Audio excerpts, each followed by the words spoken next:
نحمده ونصلي على رسوله الكريم اما بعد فاعوذ بالله من الشيطان الرجيم بسم الله الرحمن الرحيم رب اشرح لي صدري ويسر لي امري واحلل عقدة من لساني يفقهوا قولي.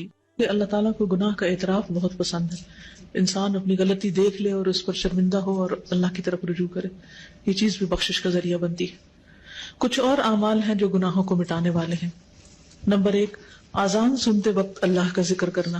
سیدنا سعد بن ابی وقاص رضی اللہ عنہ رسول اللہ صلی اللہ علیہ وسلم سے بیان کرتے ہیں کہ آپ نے فرمایا، جو شخص مؤذن کے کلمات سن کر کہے اشہد ان لا الہ الا اللہ وحدہ لا شریک لہ وان محمدا عبدہ ورسولہ رضیت باللہ ربا وبمحمد رسولا وبالاسلام دینا، میں گواہی دیتا ہوں کہ اللہ کے سوا کوئی معبود حقیقی نہیں، وہ اکیلا ہے، اس کا کوئی شریک نہیں، اور یہ کہ محمد صلی اللہ علیہ وسلم اس کے بندے اور رسول ہیں۔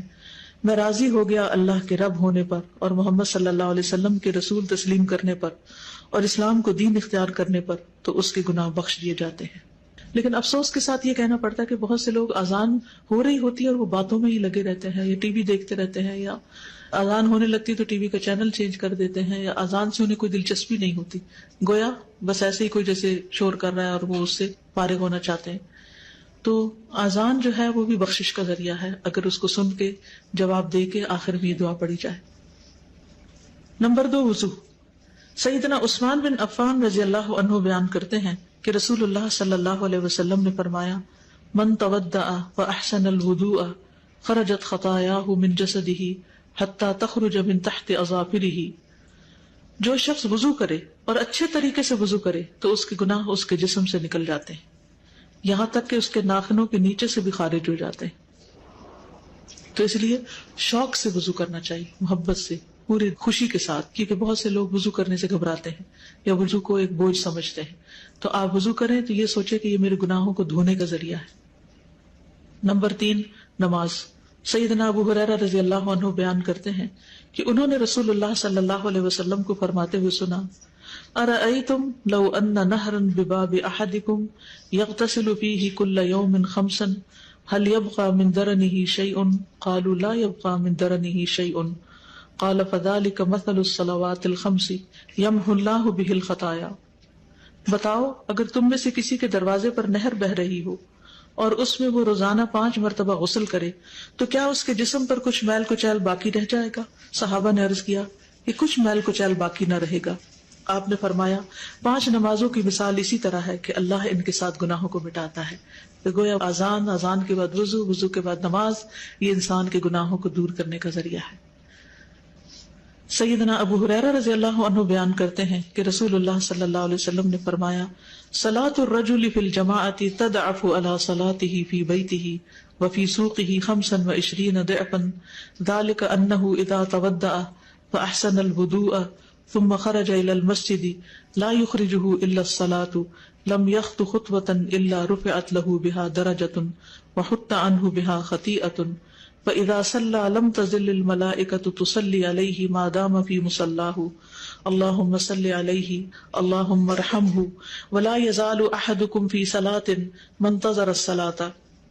آدمی کا باجماعت نماز ادا کرنا اس کے گھر اور بازار کی نماز سے 25 گنا زیادہ ہے، یعنی مردوں کے لیے، اور یہ اس لیے کہ جب اس نے اچھی طرح وضو کیا پھر مسجد کی طرف نکلا صرف نماز کے لیے، یعنی اور کوئی کام نہیں تھا، تو وہ کوئی قدم نہیں رکھتا مگر اس کی وجہ سے اس کا ایک درجہ بلند ہوتا ہے اور اس کی وجہ سے اس کی ایک غلطی معاف ہوتی ہے۔ پھر جب وہ نماز پڑھتا ہے تو فرشتے اس کے لیے مغفرت کی دعا کرتے رہتے ہیں، جتنی دیر وہ نماز میں مصروف ہے فرشتے بخشش مانگ رہے ہیں اس کے لیے، فرشتے اس کے لیے استغفار کر رہے ہیں۔ جب تک وہ اپنی جائے نماز پر رہتا ہے اور وضو نہیں ٹوٹتا، فرشتے کہتے ہیں، اے اللہ اس پر رحمت فرما، اے اللہ اس پر مہربانی کر، اور وہ برابر نماز ہی میں رہتا ہے جب تک کہ وہ نماز کا انتظار کرتا ہے۔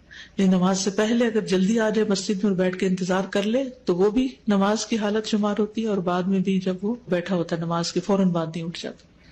سیدنا ابو ہریرہ رضی اللہ عنہ بیان کرتے ہیں کہ رسول اللہ صلی اللہ علیہ وسلم فرماتے تھے، الصلوات الخمس والجمعۃ الی الجمعۃ ورمضان الی رمضان مکفرات لما بینہن اذا اجتنب الکبائر۔ 5 نمازیں اور جمعہ سے آئندہ جمعہ تک اور رمضان سے آئندہ رمضان تک ان کے درمیان کے لیے کفارہ ہے جب تک کہ گناہ کبیرہ کا ارتکاب نہ کیا جائے. تو اس سے کیا پتہ چلتا ہے کہ وضو، نماز کے علاوہ جمعہ کا پڑھنا، رمضان، یہ سب کچھ گناہوں سے بخشش کا ذریعہ ہے. جب کبائر سے انسان بچتا ہے، سارے صغیرہ گناہ اس سے معاف ہو جاتے ہیں، اور کبیرہ گناہوں کے لیے خاص طور پر توبہ استغفار. یا ایھا الذین آمنوا توبوا الی اللہ، توبہ کر لو اللہ سے. اور توبہ بھی صرف جھوٹوں والی توبہ نہیں کہ زبان سے توبہ توبہ کرو اور عمل میں کوئی تبدیلی نہ آئے، نہیں، توبۃ نصوحا، خالص توبہ، سچی توبہ جس میں حقیقی طور پر عمل بدل آئے. نصوحا کا لفظ نصحن سے ہے، خالص، سچی، یعنی ایسی سچی توبہ جس کے بعد گناہ کا کوئی ارادہ نہ ہو. پکا وعدہ کر لے انسان میں آئندہ نہیں یہ کروں گا. ایسی توبہ کی کچھ شرائط ہے. نمبر 1، جس گناہ سے توبہ کر رہا ہے اسے چھوڑ دے. نمبر 2، اس پر ندامت کا اظہار کرے، شرمندہ ہو. نمبر 3، آئندہ نہ کرنے کا وعدہ کرے. نمبر 4، اگر حقوق العباد میں حق تلفی کی ہے تو وہ حق لوٹائے. کسی کے ساتھ زیادتی کی ہے تو معافی مانگ لے. گویا محض زبان سے توبہ توبہ کہنا کوئی معنی نہیں رکھتا جب تک انسان توبہ کی شرائط پوری نہ کرے. اور فور موسٹ چیز کیا ہے؟ شرمندگی، ندامت. آپ صلی اللہ علیہ وسلم نے فرمایا الندم توبہ، شرمندگی ہی توبہ ہے. یعنی جو شرمندہ ہو جائے اپنے ماضی کے کسی فعل پر، گویا اس نے توبہ کر لی. ایک اور جگہ پر آتا ہے کہ ایک صحابی نے کہا کہ سچی توبہ یہ ہے کہ آدمی رجوع کرے اور پھر اس فعل کو نہ دہرائے. تو نتیجہ کیا ہوگا؟ عسیٰ ربکم ان یکفر عنکم سیئاتکم، بعید نہیں، امید ہے کہ اللہ تمہاری برائیاں تم سے دور کر دے گا. عسیٰ یعنی جب تم توبہ کرو گے تو پھر تمہیں امید دلائی جاتی ہے کہ وہ توبہ قبول کر لے گا. بخشش مانگنا، استغفار پڑھنا، اللہ سے توبہ کرنا دنیا کی نعمتوں کو حاصل کرنے کا ذریعہ بھی ہے اور آخرت کی بھلائی کا ذریعہ بھی ہے. سورۃ نوح میں اللہ سبحانہ و تعالی فرماتے ہیں، حضرت نوح علیہ السلام نے اپنی قوم کو استغفار کرنے کو کہا، اور کیا کہا؟ فَقُلْتُ اسْتَغْفِرُوا رَبَّكُمْ، میں نے اپنی قوم سے کہا کہ اپنے رب سے استغفار کرو، اپنے رب سے معافی مانگو. تو نتیجہ کیا ہوگا؟ اِنَّهُ كَانَ غَفَّارًا، بے شک وہ بہت زیادہ معاف کرنے والا ہے. یرسل السماء علیکم مدرارا، تم پر آسمان سے خوب بارشیں برسائے گا، آسمان کو تم پر برسنے والا بنا دے گا. وَيُمْدِدْكُمْ بِأَمْوَالٍ وَبَنِينَ، تمہیں مال اور بیٹوں سے مدد دے گا.